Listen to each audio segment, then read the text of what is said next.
जय हिंद। पॉलिटी में आप अक्सर सुनते होंगे कि आईपीसी की धारा, सीआरपीसी की धारा क्या होती है। आप सुने होंगे धारा और अनुच्छेद में क्या अंतर होता है, जज और मजिस्ट्रेट क्या होते हैं साहब। अभी एक बात चल रही है कि समान सिविल संहिता, हिंदू मुस्लिम के लिए एक सेम कानून, इस सब के बारे में हम समझते हैं। देखिए, सबसे पहले आता है संविधान। हमारा संविधान, इंडियन जो कॉन्स्टिट्यूशन है, इसे कंप्लीटली लागू किया गया था 26 जनवरी 1950 को। इसलिए 26 जनवरी को गणतंत्र दिवस, रिपब्लिक डे के रूप में मनाते हैं। उस दिन हम रिपब्लिक हो गए। रिपब्लिक का मतलब होता है जो राष्ट्र का प्रमुख है, जैसे हमारे राष्ट्रपति हैं, उनका कभी भी चुनाव होगा वो वंशानुगत नहीं आ सकते हैं। तो जब किसी राष्ट्र के प्रमुख का चुनाव हो, वह वंशानुगत ना हो, तो उसे हम रिपब्लिक कहते हैं, गणतंत्र के नाम से जानते हैं। तो हम लोग गणतंत्र में आते हैं। ये जो हमारा संविधान है, इसमें हर चीज़ें नहीं लिखी गई है, इसमें मेन चीज़ें लिखी गई हैं। लिखी गई है कि देश कैसे चलेगा, मतलब केंद्र सरकार कैसे शासन करेगी, कहाँ कहाँ उसके अधिकार होंगे, राज्य कैसे चलेगा, कौन सी ऐसी चीज़ है जिसमें सेंट्रल गवर्नमेंट काम करे। जैसे देखिए, रेलवे सेंट्रल गवर्नमेंट के पास है, जबकि रेलवे में राज्य सरकार कुछ नहीं कर सकती है, पोस्ट ऑफिस में नहीं कर सकती है, बैंक में कुछ नहीं कर सकती है। जो बैंक आपको चेन्नई में मिलेगा, वो बैंक आपको यूपी में भी मिल सकता है, बिहार में भी। सबके नियम कानून एक जैसे रहेंगे। तो वो इसी संविधान में लिखे गए हैं। ये इसमें सरकार कैसे चलाएगी, कैसे राष्ट्रपति शपथ लेंगे, प्रधानमंत्री लेंगे, किसकी कितनी शक्ति होंगी, एक सामान्य विधायक या सांसद की कितनी शक्ति होगी, ये सारी चीज़ों की चर्चा इसी संविधान में किया गया। इसमें नागरिकता की भी चर्चा है कि कौन हमारे यहाँ का नागरिक है, और नागरिक होने के नाते उसे कौन कौन से अधिकार हैं, कौन है जो रह सकता है लेकिन नागरिक नहीं है, हमारे कौन से अधिकार हैं, कब वो अधिकार छीने जा सकते हैं, इसमें नया कानून कैसे बनाया जा सकता है, वर्तमान कानून को कैसे हटाए जा सकते हैं, यानी इसमें संशोधन कैसे किया जा सकता है। ये सारी की सारी चर्चाएं इसी संविधान में है। कोई भी कानून आप हिंदुस्तान में बना सकते हैं, लेकिन उस कानून का जो आधार रखा जाता है, उसमें आप ऐसा नहीं बना सकते जो इसमें मना किया आप वो बना देंगे। जैसे इसमें कहा गया है कि हर व्यक्ति का अधिकार है वो वोट डाल सकता है। अब आप ऐसा नहीं कर सकते कि उसके जाति धर्म के आधार पर उसका वोटर लिस्ट से नाम हटा दीजिए। पता चला किसी एक धर्म का नाम हटा दीजिए कि ये धर्म के लोग वोट नहीं देंगे, तो संविधान कहता है कि नहीं भैया, आप धर्म के नाम पर नहीं हटा सकते। तो ऐसा संसद कहीं कानून नहीं बना सकती। जब इस संविधान को बनाया जा रहा था, तो इसको कोशिश ऐसा किया गया कि जब भी हमें संविधान की जरूरत पड़े, कुछ चीजों पे फंसे, तो हमें फटाक से वो चीज मिल जाए। तो अगर इस संविधान को कहानी की तरह लिख देते तो पता ही नहीं चलता किस पेज पर कौन सा चीज लिखा गया है। तो इसको पॉइंट टू पॉइंट लिख दिया गया है, ताकि खोजने में आसानी रहेगी। जैसे कैसे आप किसी चीज को खोजते हैं किताब में, तो पेज नंबर के हिसाब से खोज देते हैं। तो आप भी अगर नोट्स बनाते होंगे तो तीर दे के नोट्स बनाते होंगे। उसी तरह इस संविधान में जो पॉइंट दिए गए हैं, उस पॉइंट को आर्टिकल्स कहते हैं। हिंदी में इसको हम अनुच्छेद कहते हैं। इसमें अभी वर्तमान में 395 अनुच्छेद है। इसको एबीसी करके एक्सटेंड किया जा सकता है, बट ये 395 से नंबरिंग नहीं ले जाएंगे, 395 ही रहने देंगे, एबीसी जोड़ेंगे वहां पे। तो इसमें अनुच्छेद होते हैं, इसमें धारा का प्रयोग नहीं किया जाता है। अनुच्छेद क्या होता है? पॉइंट होते हैं। जैसे हम कहेंगे कि भैया आप बताइए राष्ट्रपति किस में है, तो अनुच्छेद 52। तो हम खोलेंगे तो आराम से, मान लीजिए हमने कोई पेज खोला तो वहां पे लिखा हुआ अनुच्छेद 35, तो हम आराम से समझ जाएंगे तो 35 है। राष्ट्रपति की चर्चा करेंगे 52 में, तो और घसका के चले जाएंगे। तो ये अनुच्छेद एक पॉइंट है जो हमें इस बात की सहूलियत करने देता है कि कौन सी चीजें कहाँ है। जैसे हम लोग, इसमें तो थोड़ा सा धुंधला दिख रहा होगा, जैसे मान लीजिए कि भारत राज्यों का संघ है, हम किसी दूसरे राज्य को भारत में मिला सकते हैं कि नहीं, तो ये अनुच्छेद 2 में लिखा है। जैसे सिक्किम को भारत में मिला लिया गया 16 मई 1975, उससे पहले सिक्किम भारत का नहीं था, वो एक स्वतंत्र देश था। और अनुच्छेद 3 में लिखा है कि वर्तमान राज्यों को तोड़ सकते हैं, आंध्र प्रदेश से तेलंगाना अलग हो गया, बिहार से झारखंड, ऐसे। तो ये अनुच्छेद में लिखे गए। वैसे ही संसद कहाँ है, तो 79 में संसद की चर्चा है। तो आप जब इस किताब को खोलिएगा और इत्तेफाक से मान लीजिए आपने 40 नंबर अनुच्छेद खोल दिया, तो आपको लगेगा ना, नहीं हमको संसद के बारे में पढ़ना है, वो 79 में, तो आप आराम से पहुंच सकते हैं वहां पर। तो ये सहूलियत देने के लिए अनुच्छेद यानी आर्टिकल्स बना दिए गए। अगर कहानी की तरह लिख देता तो आपको पढ़ना पड़ता, अरे भाई साहब कहाँ का संसद निकल तो नहीं गया, समझ में आ गया। विकिपीडिया की तरह इसे बना देता सीधे, तो खोजते रहो, जो घसका के बोर होकर छोड़ देते। लेकिन आप ही बताइए, हिंदुस्तान में तो बहुत सारे ऐसे मामले हैं जो इस संविधान में लिखी नहीं जा सकते हैं। तो इसीलिए इस संविधान में है कि आप अलग से कानून बना सकते हैं, लेकिन ऐसा नहीं बना दीजिएगा कि इससे उल्टा हो जाए। तो हम लोग क्रिमिनल कानून अलग से बनाए हैं और सिविल कानून भी बहुत अलग से बनाए हैं। बात करते हैं सिविल कानून की। सिविल कानून उसे कहते हैं जिसमें मारपीट, गुंडागर्दी, डकैती, रेप, धमकी, ये सब चीजें नहीं रहती है। पैसे से रिलेटेड चीजों को हम सिविल मामला कहते हैं। किसी का मकान में घुस गए, खाली नहीं कर रहे हैं, खेत जोत लिए हैं, ये सब चीजें होती हैं। शादी ब्याह वाला मैटर, ये सब सिविल के अंतर्गत में आता है, न कि ये क्रिमिनल ऑफेंस में आते हैं सब। तो इसमें आपको एक सिविल लॉ बनाए जाते हैं। ये भी एक मोटी सी किताब है। इस किताब में ऐसी बातें नहीं लिखेंगे जो हमारा मेन किताब संविधान के उल्टा हो। तो ये सिविल कानून कानून है। इसके अलावा और भी कानून होता है, प्रॉपर्टी कानून, कि कौन सी प्रॉपर्टी किसकी होगी। जैसे होता है ना कि अगर हमने कोई ज़मीन खरीदा है तो मेरी इच्छा पे डिपेंड करता है कि हम अपने बच्चों को वो ज़मीन देंगे कि नहीं। मान लीजिए मेरे 2 बच्चे हैं तो हम चाहेंगे कि एक को सब दे दें, चाहेंगे तो कोनों को नहीं देंगे, किसी अनाथ आश्रम को हम दे देंगे। लेकिन अगर हमें कोई पेरेंटल प्रॉपर्टी मिली है, यानी जो प्रॉपर्टी हमको हमारे पिताजी या दादाजी से मिली है हमको प्रॉपर्टी, तो उसमें मेरे बच्चों का बराबर अधिकार हो जाएगा। तो इस तरह की जो नियम हो जाते हैं उसे हम लोग प्रॉपर्टी नियम में रखेंगे। ये भी एक अलग किताब है, लेकिन ये भी सिविल का मामला है, मारपीट का तो है नहीं। यहाँ पर लॉ ऑफ कॉन्ट्रैक्ट भी होता है। कॉन्ट्रैक्ट जैसे मान लीजिए साइन कर दिए कि हम आपके यहाँ हम 2 साल काम करेंगे, 1 के महीना में भाग रहे हैं, तो कॉन्ट्रैक्ट जिसे हम लोग एग्रीमेंट कहते हैं, मकान मालिक हर जगह कॉन्ट्रैक्ट होते हैं। तो कॉन्ट्रैक्ट टूटेंगे तो मान लीजिए तोड़ दिया तो आप क्या सजा दीजिएगा। तो इस पर नियम है कि अगर मान लीजिए कि 1 लाख की कॉन्ट्रैक्ट तोड़े तो कितना फाइन लगेगा। तो वो इस कॉन्ट्रैक्ट में, ये भी एक किताब है। जिस तरह से हमारा संविधान एक किताब है, वैसे ये सारी किताबें हैं सब।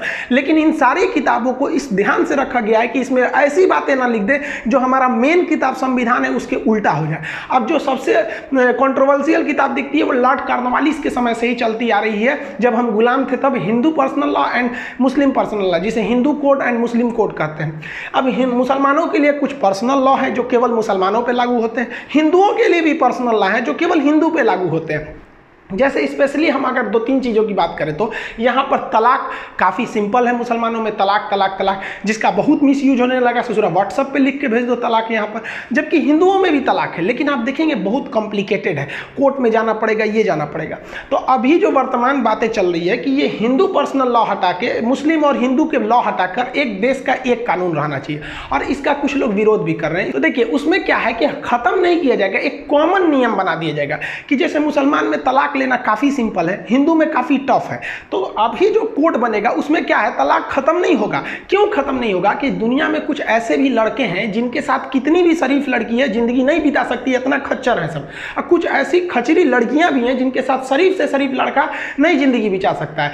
क्योंकि अगर बातों से कोई समझ सकता तो बांसुरी बजाने वाला कृष्ण कन्हैया कभी महाभारत होने ही नहीं देते। कुछ लोग ऐसे होते हैं जो सुधर ही नहीं सकते। तो संविधान में ऐसी जगह दिया जाएगा, लेकिन हम मिसयूज नहीं, जो फेसबुक पे बोलता है तलाक तलाक तलाक, ये गलत है। तो इसको एक कॉमन बनाया जाएगा, उसे को हम लोग कहेंगे civil code, uniform civil code. तो ये जितनी चीजें हैं ये क्रिमिनल नहीं है, सिविल। सिविल मतलब होता है व्यवहार, नहीं बोलते हैं व्यवहारिक नहीं हो, क्या एकदम सिविल नहीं हो। तो सिविल लोगों की जगह को सिविलाइजेशन कहते हैं, सभ्यता कहते हैं। तो ये सब लोगों को सभ्य बनाने के लिए सब कानूनें बनाई गई हैं। तो ये जो सिविल लॉ होते हैं सब, इन्हें हम दीवानी भी कहते हैं।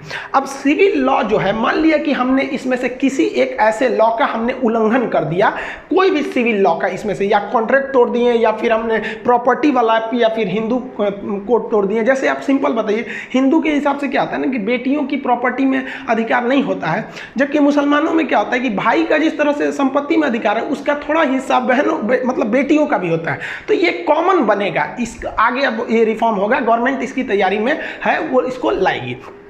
अब मान लिया कि हमने कोई कानून तोड़ दिया सिविल लॉ का, तो हम पे मुकदमा होगा, जज हमारे घरे पकड़ के ले जाएगा, कितना दिन में सजा ले जाएगा, सबूत चाहिए, गवाह चाहिए। तो इसका एक लंबा प्रक्रिया चलती है। तो प्रक्रिया हम अपने मन से चला लेंगे, उसका भी एक लिखित कानून होनी चाहिए कि नहीं।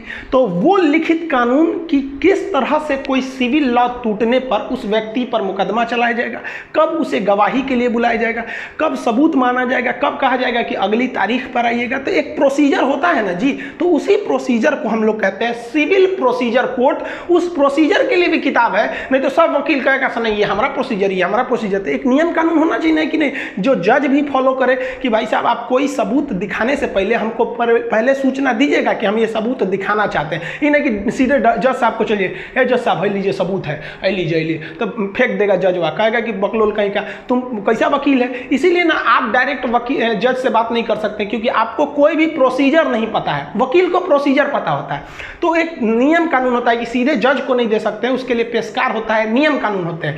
तो सिविल मुकदमे के निपटारे के लिए जो नियम कानून है उसी को हम कहते हैं सिविल प्रोसीजर कोड, जिसको हम सीपीसी के नाम से कहते हैं। इसी सिविल प्रोसीजर कोड के तहत आप इनमें से किसी भी नियम का उल्लंघन करेंगे तो आप पे मुकदमा चलेगा। कितने साल में फैसला आता है ये डिपेंड नहीं करता है, कब आएगा वो करेगा कि नहीं, वो कोर्ट का मैटर है। लेकिन जब फैसले आते हैं इसमें तो आपको दंड नहीं दिया जाता है, ना ही आपको जेल दिया जाता है, ना कुछ। आप पर आर्थिक जुर्माना लगाया जाता है, मुआवजा दिया जाता है। जैसे हमने किसी का कॉन्ट्रैक्ट तोड़ दिया, हमने ठेका लिया, हमने वो काम को नहीं किया, तो हमको जेल नहीं होगा, हमसे कहा जाएगा नहीं इतना पैसा भरिए। अब इतना पैसा नहीं भरेंगे ना तब जेल कर देगा, डायरेक्ट इसमें जेल की सजा नहीं होती है। यही फायदा होता है दीवानी का। इसमें होता है कि भैया आप कंपनसेशन चलता है, दंड नहीं दिया जाता है इसमें। सिविल प्रोसीजर कोड यानी सीपीसी तो समझ गए, अब आईपीसी समझते हैं। मान लीजिए किसी को गोली मार दिए, बम मार दिए, कह दिए धमकी दे देते देख लेंगे तुमको, या फिर रेप कर दिए, अपहरण किडनैप कर दिए, फिरौती मांग दिए, मतलब ऐसी खतरनाक अपराध कर दिए, तो उसके लिए अब ये मामला सिविल में नहीं जाएगा, अब इसे दिया जाएगा क्रिमिनल में। तो क्रिमिनल को हम लोग फौजदारी कहते हैं, फौजदारी मुकदमा। तो इस फौजदारी मुकदमा को निपटने के लिए उसके भी नियम कानून बनाए गए हैं, एक कोड बनाया गया है उसके लिए, उसे कहते हैं भारतीय दंड संहिता, इंडियन पिनल कोड। अब सोचिए ये इंडियन पिनल कोड 1861 का बना हुआ है, उस समय लॉर्ड मैकाले के समय, उतना पुराना अंग्रेजों का बनाया हुआ, आज भी चल रहा है। इसमें 511 धारा ले लेके हम लोग घूम रहे हैं लोग। तो अब यहां समझिए इसके तहत क्या कहा गया है, इसमें परिभाषाएं दी गई हैं कि मर्डर किसे कहा जाता है और मर्डर करने पर पुलिस किस धारा के तहत गिरफ्तार करेगी। अब यहीं आप अटक जाते हैं, धारा क्या होता है। जिस तरह से हमारा संविधान था उसमें पॉइंट टू पॉइंट बातें लिखी गई थी, उस पॉइंट को हम अनुच्छेद या आर्टिकल कहे थे, उसी तरह इस किताब में भी बातें पॉइंट टू पॉइंट लिखी गई है कि मर्डर क्या है, डकैती, रेप, ये सब क्या है। तो उसको कहानी की तरह नहीं लिखेंगे ना, पॉइंट टू पॉइंट लिखेंगे। तो इस इंडियन पिनल कोड यानी आईपीसी की जो पॉइंट है, उस पॉइंट को हम धारा या अनुच्छेद ना बोलकर सेक्शन बोलते हैं। सेक्शन को हिंदी में हम कहते हैं धारा। यानी संविधान में हमें कोई चीज खोजनी है तो क्या कहेंगे, अनुच्छेद खोजो, तो आर्टिकल खोजो। लेकिन ये किताबों में अगर कुछ खोजना है कि सोचना मर्डर किया है, कौन चीज लगाए इस पे, तो आर्टिकल अनुच्छेद खोजोगे नहीं, पॉइंट खोजिए कि मर्डर कहाँ है, और उस पॉइंट को क्या कहेंगे कि धारा कहेंगे, यानी सेक्शन कहेंगे। इसमें कई सारे पॉइंट है सब। जैसे संविधान में 395 अनुच्छेद थे, तो यहाँ पे धाराएं हैं, यहाँ भी पॉइंट है सब, यहाँ 511 पॉइंट है सब, जिसमें बढ़ा घटा सकते हैं हम लोग जरूरत के हिसाब से। जैसे हम सिंपल सी बात बताते हैं आपको कि आपने किसी को गोली मारे, वो सोच रहा बच गया कि जा, तब वो जाके कोर्ट में पुलिस को कहेगा मारा था हमको, हत्या की कोशिश किया था तो 307 लगेगा, हम मारे टपक गया तो 302 लगेगा। तो ये सब टाइप के लगता है। जैसे 376 बलात्कार पे लगता है, और 376 के बाद 377 आ जाता है अप्रकृतिकृत। अप्रकृतिकृत मतलब ना अननेचुरल कर देते हैं, मतलब रेप करना जो होता है वो 376 पे आता है, लेकिन गैंग रेप कर देने पे एक तो वो अननेचुरल हो जाता है वहाँ पे। तो ये सब चीज़ें आती हैं। ये हम जब पढ़ाएंगे ना तो उसमें आपको ये सब चीज़ें बताएंगे। ये यूपी पुलिस वाला जो दरोगा वाले हैं लोग, उसमें ये सब क्वेश्चन सीधे पूछता है यूपी दरोगा वाले लोग यहाँ पर। तो ये आपका अनुच्छेद, ये अनुच्छेद नहीं है, ये क्या है, सब धाराएं हैं सब। ये किस काम में आती हैं सब, ये केवल पुलिस के काम में आती है। यानी आप अगर किसी को गोली मारे तो वो बच गया, तो पुलिस को ये अधिकार मिल जाता है किस धारा के तहत, 307 के तहत, कि आपको गिरफ्तार कर ले। मारे मर्डर हो गया तो 302 के तहत आपको गिरफ्तार कर सकती है, लेकिन पुलिस सजा नहीं सुना सकती है। पुलिस इन धाराओं के तहत करके आप पर चार्जशीट लगा देगी कि ये इसलिए पकड़ाया है, और जज साहब को दे देगी। अब कोर्ट में प्रक्रिया शुरू होगी। अब आगे की प्रक्रिया कोर्ट में हो जाती है। इसको हम लोग क्या कहते हैं, धारा। उर्दू में इसे हम लोग क्या कहते हैं, ताजीराते हिंद। जैसे भारतीय दंड संहिता को क्या कहें, ताजीराते हिंद। मूवी में सुनते होंगे ना, ताजीराते हिंद दफा 302। दफा मतलब ये, धारा कोई क्या कहते हैं, दफा। तो ताजीराते हिंद दफा 302 के तहत आपको मुलजिम करार दिया जाता है। तो मुलजिम करार दिया, अब आपको सजा सुनाएगा कि कितने साल की आपको सजा सुनाई जाती है। तो आईपीसी केवल आपके अपराध की परिभाषा है, और वो पुलिस को यह अधिकार दे देता है कि इस आईपीसी यानी इस धारा के तहत आप गिरफ्तार के लिए। संहिता का मतलब होता है नियम कानून।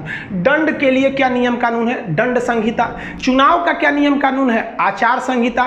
शादी ब्याह का क्या नियम है, वो सिविल संहिता। ये आप लोग सुनते होंगे ना, संहिता वगैरह। मान लिया कि मर्डर कर दिए तो आईपीसी की धारा में मर्डर की परिभाषा है, और आपको 302 धारा के तहत पुलिस गिरफ्तार कर लेगी। अब आपको कोर्ट में प्रस्तुत कर दिया जाएगा यहाँ पर। अब उसमें भी नियम कानून है, पुलिस रिमांड पर भेजें कि जुडिशियल रिमांड पर भेजें, सबूत कब आएगा, गवाह कब आएगा, जो पहले से लंबित मुकदमे हैं वो कहाँ जाएगा। पुलिस अरेस्ट की है किसी को तो पुलिस 24 घंटा से ज़्यादा थोड़ी रख सकती है, वो जेल में देगी। जेल एक अलग डिपार्टमेंट है, ये पुलिस को जेल पुलिस से कोई लेना देना नहीं है। वहाँ जेल में जाएंगे तो खाना कौन चीज खाएगा भाई, खाना पीना खिलाइएगा ना, मरीजवा मर जाएगा वहाँ पे। तो कोर्ट ससुरा जो क्रिमिनल को लेके आती है, वो क्रिमिनल के लिए भी एगो अलग प्रोसीजर अपनाना पड़ता है कि कब ये सबूत देगा, कब इसको गीता या कुरान पे कसम खिलवाएंगे, कब इसको भेजेंगे, कब इससे पूछेंगे। तो एक प्रोसीजर है ना जी। 4-5 साल मुकदमा चलता है, तो बहुत कम बोले 4-5 साल मुकदमा, 30-30 साल मुकदमा चलता है। तो मुकदमा जो जैसे हम लोग ने सिविल मुकदमे के लिए सिविल प्रोसीजर कोड अपनाए थे, उसी तरह क्रिमिनल मामले के लिए क्रिमिनल प्रोसीजर कोड अपनाएंगे, जिसे हम लोग कहेंगे CRPC। उसको हम समझे, CRPC जो होता है वो कोर्ट के काम में आता है, प्रोसीजर जो भी होते हैं वो कोर्ट के काम में आते हैं। ऐसे आपने सुना होगा मूवी में, हम तो रियल में देखे हुए हैं। देखिए ये दूसरे का फोटो नहीं है, मेरा ही है। स्टूडेंट्स की लड़ाई के लिए ना हम लोग बहुत बार जेल गए। देखिए पहले क्या था कि आदमी ऑफलाइन पढ़ाता था, तो बिहार भर के लड़के जानते थे लोग यहाँ पे। अभी क्या है कि लॉकडाउन की वजह से आपको मजबूरी में यूट्यूब पे आना पड़ गया। हम लोग तो लॉकडाउन नहीं रहता तो कभी हम यूट्यूब पे भी नहीं आते, तभी तो पूरा इंडिया के लड़के जान गए। और इंडिया के लड़के जान गए तो हम लोग कोई पूरी इंडिया की समस्या समझ गए कि भाई साहब जो समस्या बिहार यूपी के स्टूडेंट के लिए ना, पूरी इंडिया के लिए है। तो अब तो हमको लगता है भाई पूरा इंडिया वालों के लिए लड़ना पड़ेगा। अब देखते हैं कितनी बार जेल जाना पड़ेगा। कई बार तो जज पहचान गए थे, सोचिए तो कि बार बार चला आता है यहाँ पे। तो हम लोग कोई बहुत भयंकर मर्डर तदर के केस में नहीं गए, स्टूडेंट के मांग के लिए चले गए। अब सरकार बातें नहीं सुनती है। नीतीश कुमार को देखिए, कोरोना की वजह से कह रहे हैं कि नहीं ग्रेजुएशन सर्टिफिकेट लाइए पूरा पास का 3 साल का, तब हम दरोगा का फॉर्म भरने देंगे। गलती बात है ना। अब हम यही ऑफलाइन में रहते तो उखाड़ देते, पटना में पूरा बवाल करते, नीतीश कुमार उठा के भेज देते जेल में। फिर हमारे ऊपर लगता क्रिमिनल प्रोसीजर कोर्ट, क्रिमिनल है सचुरा, पूरा भयानक भीड़ उठा के लाया है कि क्यों आपने ग्रेजुएशन मांगा। कोरोना की वजह से सबका ग्रेजुएशन अटका हुआ है। ऑफलाइन रहते तो अभी तक जेल में हम चल गए रहते। तो ये सब प्रोसीजर, इसको हम आपको अच्छे से समझा देते हैं क्योंकि हम सब फेस किए हुए हैं ये सब चीज़ को, और अभी फिर करने वाले हैं। क्योंकि भाई पूरा इंडिया के लिए जब मुद्दा उठाएंगे तो फिर तो जाना ही पड़ेगा जेल में। तो कैदियों के लिए जजों के ऊपर भी एक प्रोसीजर होता है जिसे हम लोग कहते हैं क्रिमिनल प्रोसीजर कोड। क्रिमिनल को शॉर्टकट में CRP मतलब प्रोसीजर, C से code, criminal procedure code CRPC होती है। इसमें भी अनुच्छेद नहीं प्रयोग किया जाएगा, इसमें भी धारा या सेक्शन किया जाएगा। अब मान लीजिए कोई आदमी जेल में है, अब दरोगा आके कहेगा कि जज साहब हम इसको पुलिस रिमांड पे लेना चाहते हैं, तो जज झाड़ देगा चट्टा कहीं का, जब अरेस्ट किया था तब क्यों नहीं पूछा था इससे पूछताछ करने के लिए। अब हम इसको न्यायालय के अंडर में आ गया, अब ये जुडिशियल रिमांड पर है, न्यायिक रिमांड पर है, अब तुम नहीं ले जा सकते हो, अब इसको जेल में रहने दीजिए। जेल में कोई नहीं पीटता है, जेल तो एकदम आराम की जिंदगी होती है। जेल में क्या, अब हम आपको पूरा बताएंगे जेल में कैसे खाना मिलता है, कितना टाइम पे मिलता है, कितने पैसे मिलते हैं, A to Z बताएंगे एकदम बढ़िया से, आप टेंशन नहीं लीजिए। जेल में तो कोई दिक्कत नहीं है। सचुरा कभी कभी इस क्रिमिनल प्रोसीजर कोड में यह भी बात है कि पुलिस जो है अगर इन्वेस्टिगेशन में आपको पूछताछ के लिए मांगना चाहती है तो कोर्ट से कहेगी कि जज साहब जो कैदियां आपके पास है ना, आप जो जेल में भेजे हैं न्यायिक हिरासत में, उसको जेल से मंगाकर पुलिस रिमांड पे भेज दीजिए। और जिन ससुरों को जुडिशियल रिमांड से जज बुला के पुलिस रिमांड पे भेजेगी, उनको जो धोएगा सब ना, उनका कोई हिसाब नहीं, बहुत बढ़िया से धोएगा सब। और उसके बाद जज के पास आएंगे ना वापस, तो जज पूछेगा पिटाए नहीं ना थे, कहेंगे नहीं, और जहाँ कह दिए आप हाँ, तो जज तो पुलिस को वहीं पे गरिया। जज का पावर इतना होता है ना कि DM SP को वहाँ पे उल्टा सीधा बोल देते हैं सब। हम अपने आँख के सामने देखें, उनका पावर बहुत होता है। तो वो आपको पीटेंगे सब, कहेंगे सर कि कोर्ट में बोलना मत, अब बोल दिए तो फिर तो बढ़िया से पीटेगा सब। तो ये एक प्रोसीजर होता है ना पुलिस के बारे। देखिए क्रिमिनल को सबसे ज़्यादा अगर कोई डिफेंड करता है ना तो कोर्ट करती है, आराम से जाता है सब। बड़का बड़का क्रिमिनल जो हैबिचुएटेड हो जाता है सब 1-2 बार, वो कहता है सब पुलिस वाले क्या कौन सी नौटंकी की है, चार्जशीट लगा के कोर्ट में भेजिए। जानता है कोर्ट में जाएंगे, कोर्ट कर देगा हाँ जेल में भेजो, और पुलिस को कहेगा उसको जेल में रहने दीजिए, आप जांच पड़ताल करिए। जांच में पता चल जाएगा क्राइम है तो कह देगा हाँ आप 3 साल जेल में रहिए, जाइए जेल में खाना खाते रहिए, 3 टाइम मिलेगा। ओवरऑल आप समझिए यहाँ पर हम जो एक सबसे बड़ी जो किताब है वो है संविधान। संविधान में जो पॉइंट टू पॉइंट बातें लिखी गई हैं उसे अनुच्छेद या आर्टिकल कहते हैं, 395 है। इस संविधान के अधीन सारी किताबें आती हैं, सुप्रीम कोर्ट हो गया, पुलिस हो गया, कुछ भी हो गया इसी संविधान के अंडर आएंगे। इससे बड़ा कोई नहीं है इस देश में, यही सबसे बड़ा है। अब इसमें जो है सिविल लॉ है, जो दीवानी मामले हैं, उसमें मुस्लिम लॉ है, हिंदू लॉ है, कॉन्ट्रैक्ट लॉ है, कई ठो हैं। इनको निपटारा के लिए आपके पास है सिविल प्रोसीजर कोड, दीवानी मुकदमे। इसमें पेपर तगड़ा है जीत जाएंगे, पेपर तगड़ा नहीं है तो हार जाएंगे। अब आता है क्रिमिनल वाला, कोई गड़बड़ सड़बड़ काम किए हैं तो पुलिस किस तरह से गिरफ्तार करेगी, तो IPC इंडियन पिनल कोड ताजीराते हिंद के तहत गिरफ्तार कर लेगी। लेकिन पुलिस सजा तो दे नहीं सकती है, ये हैंडओवर कर देगी कोर्ट को। अब कोर्ट में एक प्रोसीजर चलेगा मुकदमा चलाने का, तो उसे कहेंगे क्रिमिनल प्रोसीजर कोड, CRPC कहेंगे। समझा गया कि नहीं आएगा। इन किताबों में भी कुछ कुछ चीज़ें पॉइंट टू पॉइंट है, उस पॉइंट को हम सेक्शन, धारा या दफा कहते हैं, जबकि इसके पॉइंट्स को हम आर्टिकल्स कहते हैं। अब बहुत से चीज़ें होती हैं, जैसे पुलिस स्टेशन में FIR लिखवाना है, या फिर आपको सनहा लिखवाना है, या फिर आपको 0 FIR लिखाना है। किसी का 20 रुपये का सिम कार्ड गिर गया तो FIR नहीं लिखते हैं सब, लेकिन उस सिम कार्ड से मिसयूज हो जाएगा तो आप फंस जाएंगे।